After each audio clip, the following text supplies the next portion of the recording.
Praise the lord. Let's see what God wants to talk with us. సహజంగా ప్రతి ఒక్కరిలో కూడా ఏదో ఒక భయం అనేది ఏలుతూ ఉంటుంది కదా. యవ్వనస్తులో వారి యొక్క భవిష్యత్తును కూర్చున్నటువంటి భయం. ఎప్పుడు స్థిరపరచబడతాను, నా తల్లిదండ్రులను ఏ రీతిగా పోషించాలి, ఉద్యోగం కోసం ఒక భయం, ఆందోళన. అదే రీతిగా అప్పుల సమస్యలో బాధపడుచున్న వారు కూడా నా కుటుంబం ఏంటి, నా పరిస్థితి ఏంటి, ఎలాగో వీళ్ళని పోషించాలి, బ్రతకాలా చావాలా అన్నటువంటి సతమతం అయిపోతున్న పరిస్థితిలో ఉంటారు. అనారోగ్య స్థితిలో ఉన్నవారు నాకు ఈ రోజు ఏమన్నా అవుతుందేమో, నేను మరణిస్తానేమో అన్నటువంటి మరణ భయంలో ఉంటారు. అయితే మన దేవుడు చక్కగా ఒక మాట సెలవిస్తా ఉన్నారు. యెషయా గ్రంథం 41వ అధ్యాయం 13వ వచనం.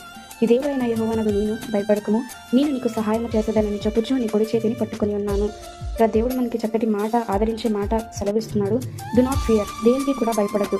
నీవు ఏ పరిస్థితుల గుండా అయితే వెళ్తున్నావో ఆ యొక్క పరిస్థితులను నేను నిమ్మలపరిచి వాటి నుంచి నీకు విడుదల ఇస్తాను, నీకు సహాయం చేస్తాను, నీ కుడి చేతిని పట్టుకుని నేను వాటి నుంచి విడిపిస్తాను, నేను నీకు సహాయం చేస్తానని సాక్షాత్తు దేవాది దేవుడు మనకి సెలవిస్తున్నాడు. భయపడకుము అని చెప్తున్నాడు. మరి ఇంకెందుకండి మనకి భయం ఈ జీవితంలో? ఇంకెందుకు దేని గురించి కూడా భయపడకుండా నా దేవుడు నాకు సహాయం చేస్తాడు అన్న ధైర్యంతో మనం ముందుకు కొనసాగితే దేవుడు మన జీవితంలో ఎన్నో గొప్ప మేలులు చేయడానికి దేవుడు సిద్ధంగా ఉన్నాడు. అయితే మనం దేనికి భయపడక ఆయన యొక్క వాక్కును బట్టి ధైర్యం తెచ్చుకుందాం కాక. Amen. God bless you all.